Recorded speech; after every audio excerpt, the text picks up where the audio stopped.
단순한 장소가 아닙니다. 건물이나 공간만이 아닙니다. 그것은 우리의 믿음이 생기는 곳입니다. 또 믿음이 자라는 곳입니다.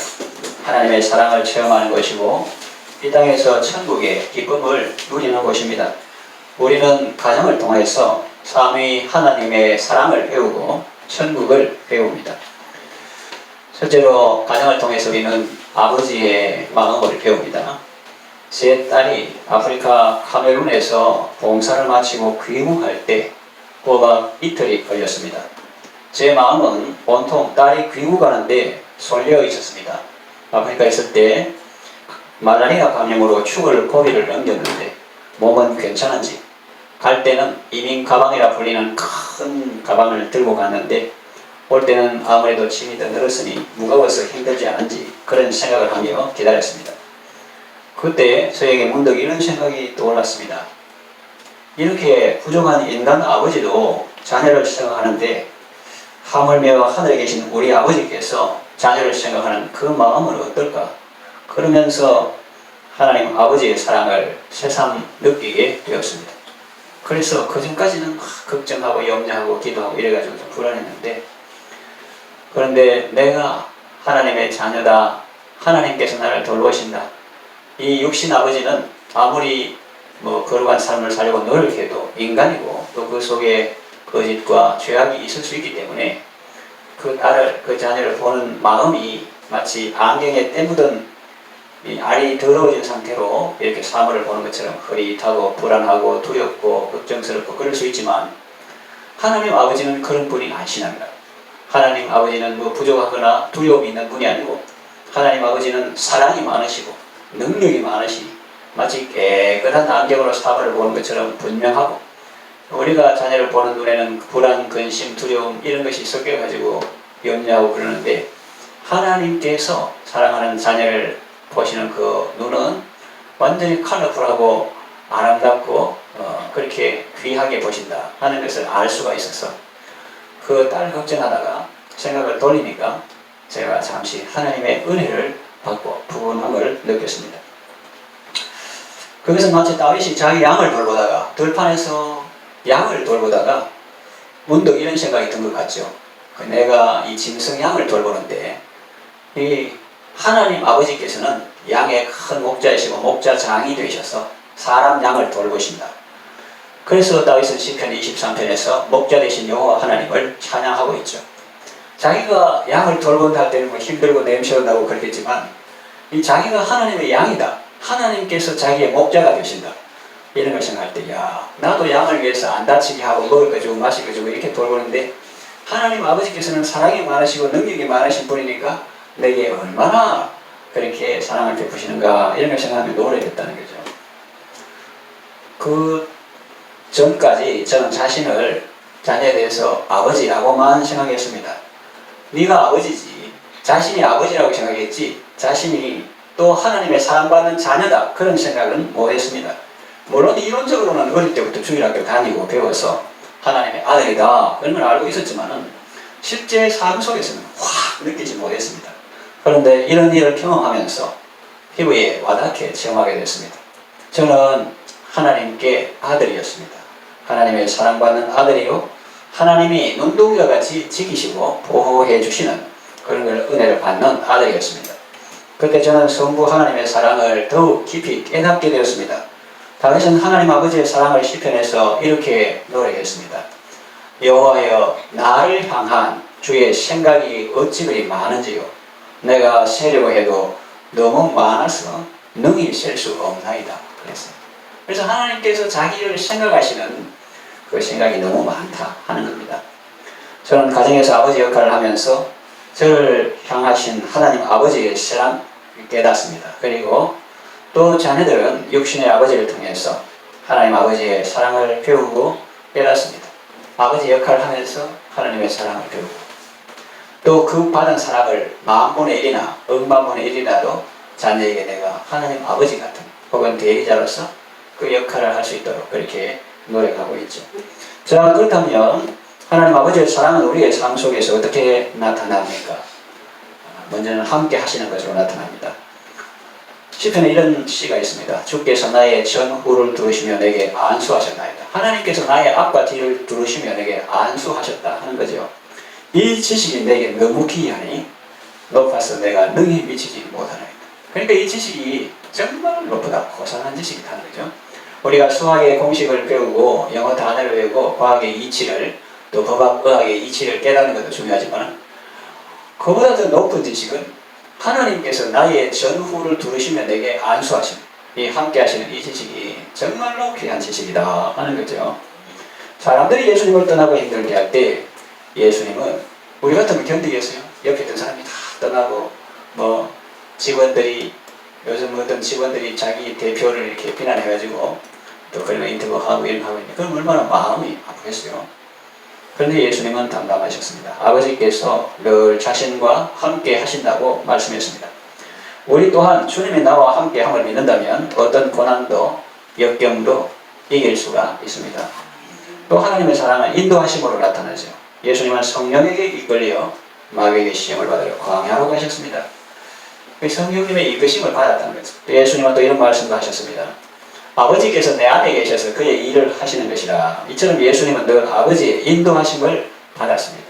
겉으로는 예수님이 활동하시고 역사하시고 그런 것 같지만 실제로는 속에서 하나님 아버지께서 역사하셨다 하는 거죠. 겉만 보면 힘들게 보일 수 있습니다. 그러나 해석하는 도구가 있으면 상황이 달라집니다. 예컨대 망원경이 있는 사람은 먼 곳에 무엇이 있는지 보고 저 산만 넘으면 저게 있구나 이렇게 안심하고 기뻐합니다. 그러나 그것이 없으면, 망원경이 없어서 멀리 보지 못하면 불안하고 두려울 수 있습니다. 그런데 하나님께서는 우리에게 성령님을 보내주셔서 우리에게 은사가 주신 것들을 알게 하셨습니다. 성령님께서 우리가 아버지께서 이끄시는 대로 순종하는 삶이 얼마나 안전하고 복된 일인지 깨닫게 하십니다. 그래가지고 우리가 똑똑해서 그런 게 아니고 하나님께서 성령님을 보내주셔가지고 우리가 망원경처럼 이 말씀을 통해서 저 멀리를 보고 이 모퉁이를 돌아가면 뭐가 있다, 생명길이다, 좁은 길처럼 보이지만 생명길이다, 이걸 보여주셔서 그래 하지 내 똑똑 지식으로는 안 되는 겁니다. 그러니까 세상에 내보다 더 똑똑하고 박사학위를 가진 사람도 이 도저히 성경 말씀이 안 믿어지고 이렇게 살면 바보 같고 망할같이 보이는데 그게 인간 지식이에요. 그런데 성령님을 보내주셔서 성경 말씀을 통해서 이렇게 보니까 그거 정말 깨달아져요.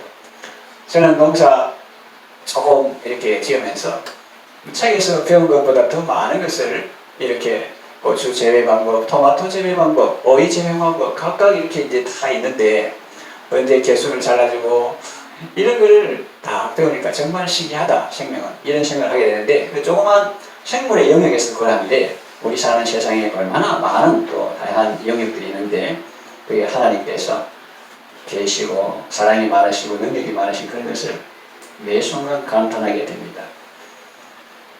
성령께서 아버지께서 이끄시는 대로 순종하며 사는 것이 안전하고 복된 일을 깨닫게 해주셔서 우리가 그나마 그렇게 살 수 있는 겁니다. 또 하나님께서 우리를 보호해 주셔요. 딸이 아프리카에서 봉사할 때 위험이 많았습니다. 그 독신 여성 숙소에 새벽 2시에 누가 문을 두드리는 사람이 없나? 또 오토바이 타고 어디 가자고 했는데 어디 안 가고 엉뚱한 데 내려놓고 그래 하고, 또 북한 사람 많은데 남조선에서 왔습니까? 이라고 막 불안하고 그런 힘든 것이 참 많았어요. 그래서 오죽하면은 남동생 목소리 좀 녹음해가지고 좀 보내달라 할 정도로 그래서 새벽 2시에 두드리는 그거 좀 틀게 생각 같아서는 당장 비행기로 날아가서 지켜주고 보호해주고 싶었습니다. 그런데 육신의 아버지 마음도 이러한데 하나님 아버지의 마음은 어떠할까요? 하나님은 자녀를 완벽하게 보호하십니다. 성경에 보면 그러죠. 사울이 체포조를 보냈습니다. 왕이 그 신하 한 사람 죽이려고 체포조를 보냈습니다. 하나님은 다윗을 어떻게 보호하셨습니까? 사울은 왕도 되고 군사도 있고 자기 마음대로 할 수 있는 그런 밑에 부하들, 장군들이 있습니다. 그 다윗은 그냥 하나의 평민에 불과해요. 그런데 하나님의 다윗을 어떻게 보호하셨는가 하면은 성령님이 강력하게 역사하심으로 그 다윗을 체포하러 왔던 체포자는 부장 해제하고 갑옷, 겉옷, 칼, 활 이런 거 다 내려놓고 던져버리고 예언했습니다. 찬송 부르다는 거예요. 사울은 다윗을 잡으려고 처음에는 위관급 장교를 보냈는데 그냥 돌아온 거예요. 못 잡고. 그 다음에는 영관급 장교, 소령, 중령, 대령 이런 영관급 장교를 보냈는데 그래도 안 되고 못 잡은 거예요. 그 나중에는 장관급, 준장, 소장, 중장, 대장 이런 요즘 표현으로 장관급 장교를 보냈는데 역시나 체포는 그냥 왔어요. 그래서 그때는 자신이 직접 다윗을 잡으러 왔습니다. 그러나 그도 이 사무엘 일행이 예언하고 찬양하는 그 영광스러운 집회에 장소에 오는 길에서부터 무장 해제되었습니다. 그래서 뭐 왕복도 없고 거의 벗은 몸으로 하루 종일 예언하고 그 사무엘 앞에 와서 종일 벗은 몸으로 예언했습니다. 그래서 속담에 사울도 예언하는 자 중에 있느냐 이런 속담이 생길 정도로 그렇게 체포했던 사람이 그 무장을 다 해제하고 집회 장소에 있었다는 거죠. 하나님은 자녀를 이렇게 보호하십니다. 성경에 나온 것뿐만 아니라 우리 한국 교회사에도 막 이렇게 체포하러 잡으러 왔던 사람이 목사님이 어디 예배 시간에 들락날락하면 그 자리에 앉아 이래가지고 그 자리에 앉아가지고 말씀을 끝까지 듣고 그 어떤 사람이 그랬다기보다도 성령 하나님께서 그렇게 말씀 듣는 자녀들이 온전히 집중할 수 있도록 그렇게 은혜를 베풀어 주셨다. 그렇게 우리가 볼 수가 있습니다. 예수님 때도 그렇습니다. 사람들이 예수님을 죽이려고 여러 번 시도했지만 그때마다 아버지께서 그들의 손에 내어주지 아니하셨습니다. 결국 예수님은 자기 목숨을 빼앗긴 것이 아니라 결국 스스로 버리셨는데 그때까지 아버지께서 늘 보호해 주셨습니다. 우리를 능히 보호하시는 아버지의 사랑과 능력을 체험하며 살아가시기를 바랍니다. 불안하고 두렵게 그런 게 좀 하죠. 인디안 마을에 그런 게 있다 하지 않습니까? 저번에 주거 속지에 쓴 기억도 있는데 그러면 이제 그런 사람들은 아들을 하룻밤을 바깥에서 자게 하는 거예요. 바깥에서. 네가 성년이 바깥에서 자야 이제 어른이 된다. 그래가지고 바깥에 숲속에 있는데 진이가 쉬고 있어요. 저 오 하면서 늑대 소리도 들리고 막 이상한 소리도 들리고 무섭고. 그래가지고 이제 밤이 깊고 이제 새벽이 되고 희미하게 동토일 때 좀 맞으면 숲에서 부시룩 부시룩 거리는 거예요. 깜짝 놀랐죠. 깜짝 놀랐는데 보니까 짐승이 아니고 누구냐 하니까 바로 자기 아버지더라는 거죠. 그래서 지는 불안하고 두려웠지만 아버지께서 그 숲에 있다가 뭐 이상한 짐승이나 위험한 걸 나오면 이제 처리하려고 그렇게 기다리고 있습니다. 그리고 우리가 이 세상을 살아갈 때 하나님께서는 불꽃 같은 눈으로 그러니까 지난달에 아프리카 있을 때 지구 멀리 이쪽에 아버지가 뭐 해준 건 없지만 그래도 피를 하고 있었다 하는 것처럼 우리가 모르는 사이에도 하나님 아버지께서는 우리는 눈동자같이 지키시고 보호하신다. 그 제 말도 지금 하지만 성경에 기록된 그런 말씀, 그런 표현들이 있습니다. 그러니까 이런 집에서 아버지 역할을, 아버지 노릇을 하면서 오히려 자기가 하나님의 은혜를 받는 거예요. 나는 부족한 아버지인데 하나님 앞에서 내가 아들인데 하나님은 사랑이 많으시고 능력이 많으신데 얼마나 나를 사랑하시고 보호하시나 이렇게 은혜를 일단 받고 듬뿍 받고 그 다음에 어떻게 해야 될까요? 자기도 만분의 1이라도 하나님 아버지 역할을 집에서 하도록 그렇게 노력하는 것이죠. 그 다음에 하나님을 사랑하는 기도 응답하심을 나타납니다. 자녀를 사랑하는 부모는 그 자녀에게 좋은 것 해주려고 합니다. 하나님 아버지는 우리의 기도 듣는 것을 음악 듣는 것처럼 좋아하십니다. 구하는 것을 주시며 우리를 지켜주십니다. 살아야 하는 우리의 가정과 하나님 앞에 담대한 것이 이것이니 우리가 그의 뜻대로 무엇을 구하면 들으십니다. 얼마나 하나님에 대한 신뢰, 확신, 기도 응답의 확신 이런 게 있는가, 친밀한가 이런 걸 볼 수가 있습니다. 또 하나님의 사랑을 우리를 상속하게 하시는 것으로 나타납니다. 아버지께서 창조하신 모든 것들을 다스리며 지키게 하십니다. 10골, 5골을 다스리게 하시죠. 예수님은 이렇게 기도했습니다. 아버지가 나와 하나이듯이 이 사람들도 우리와 하나가 되게 하소서. 내가 아버지와 교제하는 것 같이 이 사람들도 아버지와 교제하게 하소서. 그러니까 성자 예수님이 성부 하나님과 교제하는 것처럼 이 사람들도 바로 저와 여러분들도 제자들도 아버지와 교제하게 해주셔서 그랬는데 정말 놀라운 말씀이죠. 성령님은 우리를 성부와 성자의 교제 안으로 인도하십니다. 정말 놀라운 말씀이에요. 정말 놀라운 말씀이에요. 가정 안에서 그리고 가정을 통해서 성부 하나님의 사랑을 깨닫고 그 사랑에 감사하며 살아가시기를 바랍니다. 두 번째, 우리는 가정을 통해서 예수님의 마음을 배웁니다. 저는 우리 어린 시절에 부모님이 또 교회에 다니셔서 보면 주일학교 부장도 하고 그때 참 이웃 어른들이 전부 다 집사님 해가지고 재미있게 신앙생활 한것 같고 또 교회 소풍을 가니까 참 좋았어요. 강변에 가니까 미루나무도 있고 평소에는 마을에 전빵이라고 할까 슈퍼 그 당시에 그래서 뭐 사이다 판타 이런 거 사 먹고 그랬는데 소풍 가니까 미루나무 밑에 반티에다가 물을 이렇게 채우는 거기에다가 그런 녹면수이 가득 있는 거예요. 그럼 오늘은 마음껏 먹어도 된다는 거예요. 그리고 밥도 먹고 보물찾기도 하고 재밌게 지냈는데 그런데 또 이렇게 좋게 늘 마을 어른들이 거기가 집사님이니까 그런 가운데서 잘 지냈는데 그래도 이제 주일 예배 마치 보면 가끔 이제 부모님이 다투는 것도 보았습니다. 그 내용은 뭐냐면은 뭐 부부간에서 의견이 안 맞을 수 있잖아요. 바울 바나바도 전도하는 사람이지만은 마가 요한 탈락자를 데리고 가자. 아니 그 중간에서 어렵다고 집에 간 사람 데리고 가면 되겠나 이래가지고 다툰다는 건데 하여튼 이 신앙생활하는 부모님도 이렇게 좀 다툰 적이 있는데 그 대화를 들어보면 아버지는 성경 속에서 하나님께서 아내에게 주신 말씀을 어머니에게 줍니다. 아내들아 남편에게 복종하라 이거잖아요.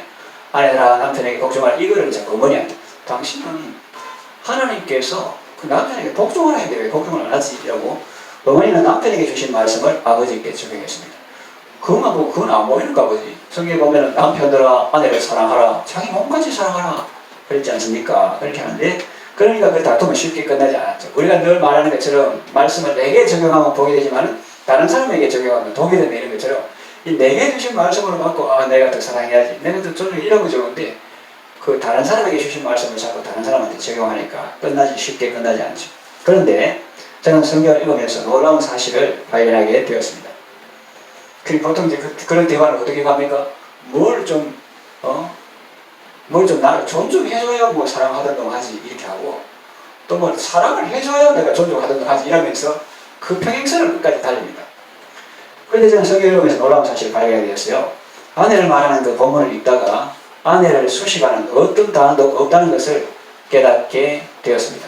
즉 아내가 뭐 사랑스러워야 사랑하지 혹은 뭐 나를 사랑해줘야 내가 복종하지 혹은 복종해야 사랑하지 복종해야 그 관로가 없다니까 그냥 사랑하라 했지 복종해야 이런 조건이 없고 수식이 없다는 것을 알게 되었습니다.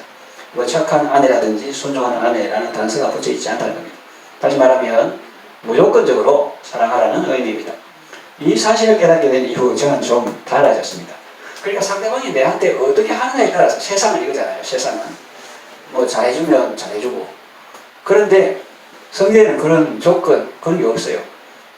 그래서 저는 뭐 아내하고 상관없이 주님의 명령 사랑하라 이랬기 때문에 그의 행동이 좀 달라졌습니다. 그래서 아내가 아이들한테 이렇게 말할 정도였습니다. 너희 아빠 나이가 들어서 그런지 결혼 초기보다는 많이 달라졌다 그러는데 물론 나이가 들어서 그런 것도 있겠습니다만 그것은 하나님의 말씀을 깨달아서 그렇다고도 볼 수가 있습니다. 예수님께서 우리에게 하신 사랑이 어떤 조건적인 사랑 네가 착하니까 구원해주고 네가 율법 지키니까 구원해주고 그런 게 아니고 이스라엘 백성이 10계명을 받은 때가 언제입니까? 애국에 있을 때 이 계명을 잘 지키는 사람은 애국 종로라면서 구원해주고 그런 게 아니잖아요. 우리도 이 말씀을 주시고 이거 지키는 사람은 마귀와 죄와 사망에서 벌써 구원해주고 이게 아니잖아요. 일단 은혜로 구원하는 거예요. 일단 은혜로 이스라엘 백성을 구원해가지고 이제 너희들이 장차 가나안에 갈 건데 천국 시민의 생활을 겪으면 이런 것이다. 이런 것이 쉽게 준 거지. 그 지키는 자는 구원해주고 구원의 조건이 아니라 구원의 결과로 주신 것이다 하는 겁니다.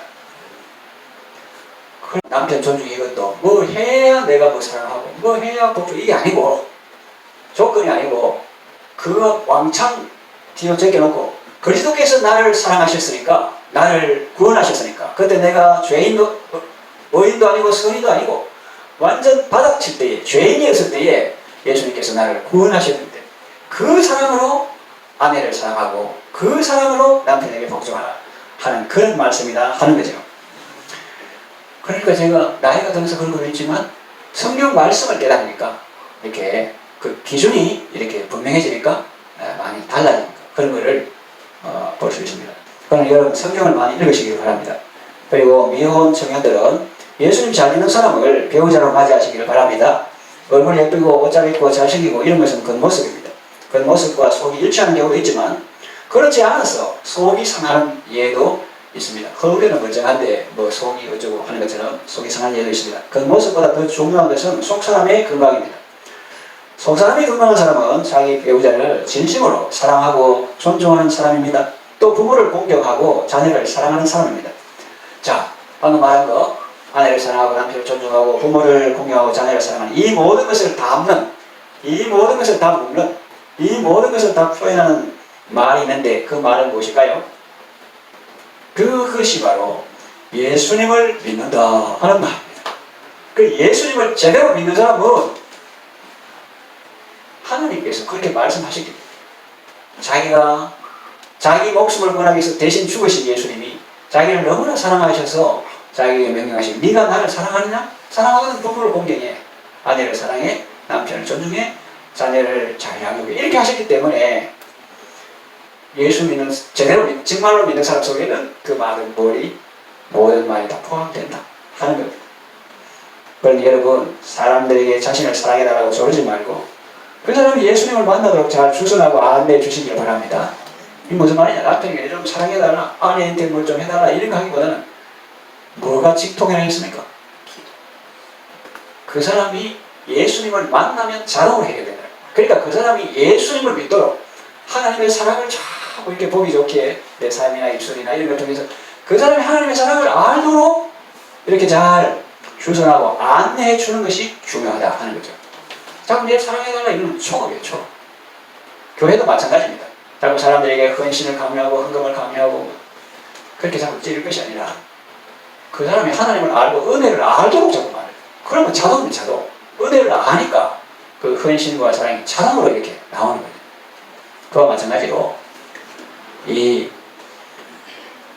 가정에서의 사랑, 존중, 양육 이런 것은 예수님을 믿을 때 제대로 되기 때문에 그 미혼의 청년들은 예수님을 믿는 사람을 배우자를 맞이하도록 기도해야 되고 기혼의 사람들도 상대방이 내 좀 사랑해주고 좀 이해해주고 이런 걸 바랄 것이 아니라 그 사람이 정말 예수님을 제대로 만나도록 기도를 하시고 또 좋은 모습을 보여주고 노력하고 그렇게 하면 좋겠죠. 그리고 이것이 안전하고 순서가 맞고 좋은 것입니다. 이 무슨 말이냐면은 교회도 그렇잖아요. 은혜를 받고 그 다음에 헌신하면 아무 문제가 없어. 그런데 은혜 안 받고 남이 거름지고 남이 자기가 자기는 거름지고 간다는 것처럼 헌신하고 뭐 헌금하고 이렇게 하면 부작용이 많아요. 그래서 이 사람도 내 같은 죄인을 하나님께서 구원해 주셨는데 그 주님께서 네가 나를 사랑하든 내 양을 먹이라. 뭐 어린 양뿐만 아니라 나와 관계된 모든 사람이 넓은 의미에서 다 내게 맡겨준 양이라고 볼 수 있습니다. 뭐 시아버지든지 시댁에 안 된 사람이든 여러 나이 많은데요. 그래도 하나님께서 내게 맡겨주신 모든 분들이 다 내게 주신 양이다. 그렇게 생각할 수 있습니다. 그래서 네가 나를 사랑하든 내 양을 먹이라 했기 때문에 그 사랑으로 그분들을 사랑하는, 다시 말하면 복음서가에 나오는 것처럼 예수님 때문에 형제를 사랑합니다. 예수님 때문에 자매를 사랑합니다. 요게 순서가 맞다는 거예요. 요게 순서가 맞지 예수님하고 상관없고 그냥 형제를 사랑하고 자매를 사랑하다가 기분 나쁘다고 헤어지자 한다고 그럼 헤어지자 하면은 부족해서 미안한데 그럼 앞으로 잘 사세요. 이래야 보통 아름다운 이야기인데 앙심을 품고 헤어져야 한다고 막 죽이고 이거 세상 뉴스에 나오나 그러면 진정한 사랑이 아니다. 그건 뭐냐?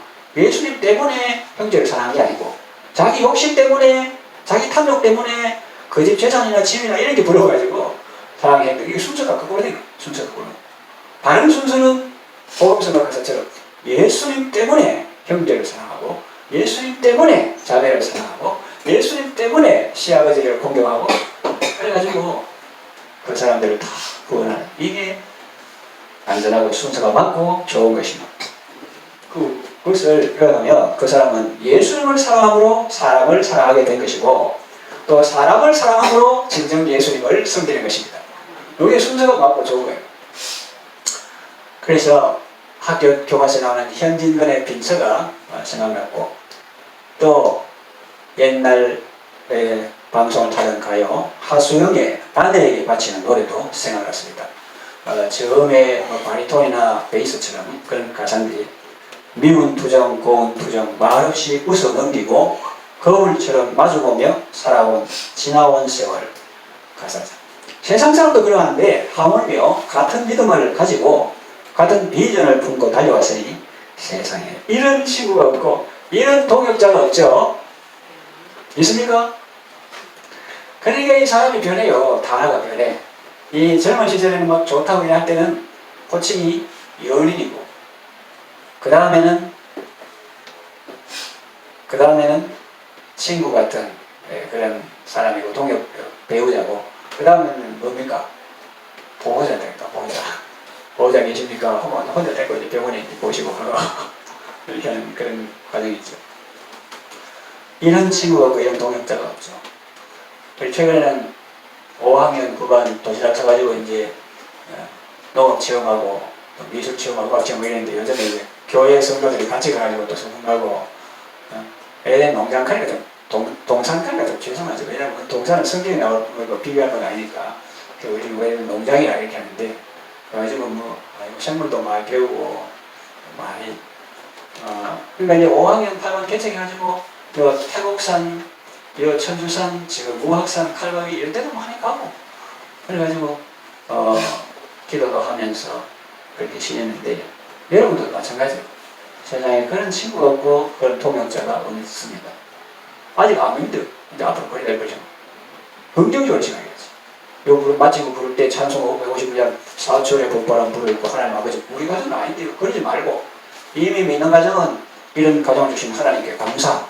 아닌 가정은 이런 가정을 주실 줄 믿고 또 내 아들은 이런 가정을 이루고 내 딸도 이런 가정을 이루는 그런 소망을 가지고 기도하는 마음으로 그렇게 부르면 다 자기에게 해당되는 말입니다. 그렇게 불러야 은혜가 되죠. 아니 우리는 아닌데 그러면 안 되는 거죠. 사실은 하나님의 말씀이 더 현실적입니다.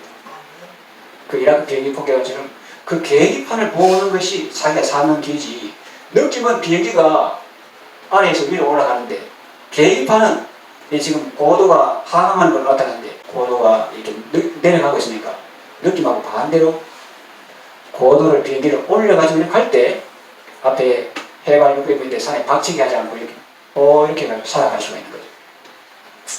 그래가지고 하나님의 말씀에다가 자꾸 우리 가정을 생각하고 사철의 봄바람 불어있고 하나님 아버지 모셔서 나는 아직 안 모셨는데 나는 아직 안 믿어.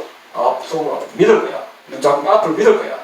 내가 기도하니까 하나님께서 그걸 기뻐하시고 너 하나님께서 주 예수를 믿어라. 그러면 너가 내 집에 구원을 얻으려 했으니 내만 구원받지 않겠거든. 성경에 그럼 내 집에 구원을 얻으려 했기 때문에 믿음 그래 될 거야 하면서 믿음으로 부르는 거예요. 믿음으로. 그러니까 믿음이 현실보다 더 현실적입니다. 세상 사람들은 눈에 보이는 것이 아직 아픈데 맨날 그것도 현실인데 그건 누구나 다 아는 현실이고 성경이 가르치는 믿음의 현실은 예수님이 채찍에 맞음으로 우리가 나음을 입었도다. 예수님이 나의 연약함과 질병을 다 짊어지셨도다. 그 그림을 그리는 게라. 내 등에 있는 무거운 거, 가장의 짐, 슬픔의 짐, 뭐 여러 가지 그런 상처의 짐 이런 거를 예수님께서 나의 짐을 다 짊어지셨도다. 그 그림을 다 전하면서 그 믿음으로 보면 그게 더 정확한 현실인 거예요. 사라가 1년 뒤에 아기를 안을 거, 그게 더 정확한 현실입니다. 지금 뭐 할머니인데 경수가 끊어졌는데 그거는 이제 일반 사람들도 다 보는 현실이고. 그러니까 성경 읽으면 재밌겠어요? 재미없겠어요? 그렇게 읽으면 재밌지. 이게 내가 주신 말씀을 이렇게 읽으면 재밌는데 아니 사체 우리 집은 사체의 봄바람이 아니고 사체의 생생 겨울 찬바람도 이렇게 하고 좀 부정적으로 그렇게 하면은 안 되고 믿음으로 읽으면 너무너무 재밌어요. 여러분 아까 대표 기도장처럼 한 명 이상 전도하는 거 좋습니까? 안 좋습니까? 좋습니까? 안 좋습니까? 그러면은 그 사무엘 한나처럼 다른 사람은 전도 많이 난 자신이 하나도 없다. 영적 자신 하나도 없다. 그래서 예수 믿는 지 오래됐는데 영적 자신이 하나도 없다. 그렇게 하면 어떻게 해? 한나처럼 막 기도하는 거라. 하나님 앞에 내 이름을 위해서가 아니고 하나님의 영광을 위해서 이스라엘을 위해서 정말 그렇게 막 기도하면 연말에는 어떻게 될까요? 여러분 한나가 사무엘을 데리고 엘리 제사장이 실로에 나온 것처럼 여러분들도 옆에 나갔습니다. 사무엘 데리고 여기다가 나올 줄로 믿습니다. 그런 믿음을 가지고 하나님께 기도하는 거예요. 자, 그래서 뭐 제가 지금 말하는 거는 팔벌초처럼 뭐 자기 자랑을 하려고 하는 게 아니라 지금 예를 들는데 그래서 뭐 하수영의 아내에게 바치는 노래나 또 현진건의 빈서 한편 소설 이런 거 생각하면서 아내가 고마워서 미안했고 또 사랑스러웠습니다. 그래서 무거운 짐을 들어줍니다. 사진이 있으니까 시장 끌고 가는 그런 것도 그걸 어떻게 계단에 가지고 합니까? 그래서 지게 재가지고 이렇게 들어주기도 하고 전에는 시간 없다 바쁘다 스스로 운동해라 하면서 잘 도와주지 않았습니다. 그러나 이제는 일부러 시간을 냅니다. 그 운동 같이 가자고 또 저기 체육관에 이름 뭐지? 저기 갈 때도 이제 스포츠 센터, 스포츠 센터. 거기 이제 통과하면서도 이제 혈압 무료로 재는 데 있으니까 고혈압, 저혈압 이런 거 재고 그렇게 하면서 출퇴할 때나 운동할 때도 가급적 함께 활용합니다. 설거지하는 것도 빨래하는 것도 합니다. 근데 이거는 이제 초보예요, 초보. 좀 이렇게 하는 사람은 뭐라 하면 그걸 네가 뭘 도와주는 거냐. 도와준다는 생각을 하는 사람은 아직 초보예요. 도와주는 게 아니고 자, 자식들이 밥 먹을 때 숟가락 놓는 거나 뭐 빨래하는 거나 이거는 도와주는 겁니까? 자기가 자기 일 하는 겁니까? 그렇지. 그 다음 당연하게 그걸 당연한 거지. 그걸 뭐 도와준다고 생각. 그래 아빠가 네가 엄마 도와주는 게 아니라 네 밥 먹는 숟가락 놓는 거는 네 일이지. 그건 엄마 도와주는 게 아니야. 그 단계로 나가야 되는 거죠. 그래서 이 빨래 넣는 것도 내 빨래도 하고 또 사실은 제 속옷 같은 거는 제가 빱니다. 혼자서는 연습도 해야 되기 때문에 다른 거는 세탁기 넣고 돌려가도 그냥 하고 그래서 안에 넣는 것도 하고 그래서 지금 제가 한 말은 잘하고 있다는 말을 하는 것이 아닙니다. 아직도 과정 속에 있고 아직도 공사 중에 있지만 방향은 옛날보다 조금 달라졌다. 그 말을 하는 겁니다. 왜냐하면 하나님께서 말씀을 통해서 이렇게 깨우쳐 주시기 때문에 내가 뭐 착하거나 예쁘거나 뭐 옳은 일만 해서 그런 게 아니라 내가 죄인 되었을 때에 하나님께서 내가 보내주셨는데 예수님은 우리가 착해서가 아니라 그럴 때 우리를 구원하기 위해서 자기 몸을 주셨는데 그렇게 이제 남편 역할을 하면서 교회를 위해 자신을 주신 그리스도의 사랑을 배우는 거예요. 그리스도의 사랑에 조건이 있습니까? 없습니까? 교회가 착해서 목숨을 줬습니까? 교회가 늘 다른 교회는 건물 이런 거 아니야. 여러분 자신, 우리를 말하는 우리가 착해서 예수님께서 목숨을 주셨습니까? 아니라는 거예요. 그래서 그리스도는 교회를 위해 자신의 몸을 버리셨는데 신부된 교회가 예뻐서나 착해서가 아닙니다. 어떤 조건 때문이 아닙니다. 그리스도의 교회를 향한 사랑은 무조건적인 사랑입니다. 저는 가정에서 한 여성의 남편으로서 그리스도 예수의 마음을 배우며 뭐 잘한다는 게 아니고 야 이런 참 힘들고 어렵고 안 하고 싶은데 이 인간이 참 부족하다.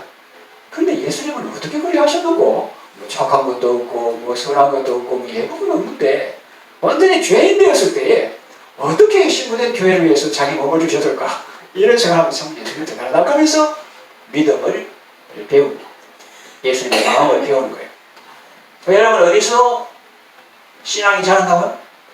가정에는 엉망진창으로 냉장고 보니까 뭐 음식 하나 없고 뭐 세탁기 앞에 통에 빨래하는 거 가득 있고 나는 교회에서 예수님을 배운다. 집에서는 아니다. 그러면 안 되고 가정을 통해서 천국을 배운다는 거죠. 하나님 마음과 예수님 마음 배우고 성령님 마음 배우고 그러지 그 가장 중요한 가정 놔두고 어디 가서 하나님을 배운다는 말이냐 하는 거죠. 그래서 가정에서 한 여성의 남편으로서 그래서 예수의 마음을 배우고 그러면 저는 소원일까요? 그렇지 않습니다. 하나님께서 더 큰 기쁨을 주십니다. 여러분들도 가정 안에서 그리고 가정을 통해서 성자 예수님의 마음을 배우고 신부된 교회의 순종을 배우며 천국의 기쁨을 맛보시기 바랍니다. 세 번째, 성령님의 마음을 배웁니다. 저는 제 아내가 몸이 아픈데도 땀을 뻘뻘 흘리면서 아들을 위해 손수 음식을 만들어서 먹게 하는 모습을 보았습니다. 아들이 어머니 늘 수고 많으신데 꼭 이렇게 안 하셔도 괜찮습니다. 바깥에 제가 대접했다고요. 그렇게 말했습니다. 그때 아내는 이렇게 말했습니다. 아들 괜찮아. 너는 내 기쁨이란다. 그랬어요. 지금도 뭐 전방에 있다가 가끔 내려오면 또 밤새도록 물김치 담고 열무김치 담고 이래가지고 먹이고 또 갈 때 조금이라도 보내주는 그런 모습을 볼 수 있습니다. 아내가 아들을 다시 말하면 어머니가 자식을 사랑으로 자원하여 기쁨으로 섬기는 그 모습을 보면서 저는 성령 하나님의 사랑을 깨닫게 되었습니다. 그래서 우리는 가정에서 그 어머니의 사랑과 희생을 통해서 우리를 향한 성령님의 마음을 배우는 것이죠. 그리고 어머니가 자녀를 사랑하는 것보다 하나님은 우리를 몇백 배, 몇천 배 더 사랑하십니다. 스바냐 3장 19절에 보니까 그가 너로 인하여 엄마가 아들한테 너는 내 기쁨이야 이렇게 하는 것보다 더하게 스바냐 3장 17절에 그가 하나님 너로 인하여 성도를 인하여 기쁨을 이기지 못하시며 너를 잠잠히 사랑하시며 즐거이 부르며 기뻐하시리라 그랬습니다. 실버스타인의 아낌없이 주는 나무를 읽을 때와 비슷한 느낌이었습니다. 우리는 어머니를 통해서 우리에게 아낌없는 사랑을 베풀어 주시는 성령 하나님의 사랑을 생각하게 됩니다. 가정 안에서 그리고 가정을 통해서 언제나 아낌없는 사랑을 베풀어 주시고 또 베풀어 주시는 성령 하나님을 만나고 그분과 교제하면서 천국의 기쁨을 누리시기 바랍니다. 말씀을 정리한 마칩니다. 가정은 하나님께서 사람에게 허락하신 소중한 선물입니다. 이 시대에 많은 가정이 파괴되고 무너지고 있습니다. 사탄은 가정을 파괴합니다. 사탄의 사주를 받은 이단도 가정을 파괴합니다. 그러나 정통 교회는 가정을 세웁니다. 하나님께서 가정을 세우십니다. 가정 안에서 그리고 가정을 통해서 삼위 하나님의 사랑을 체험하시고 날마다 천국의 기쁨 속에서 감사하며 살아가시기를 바랍니다.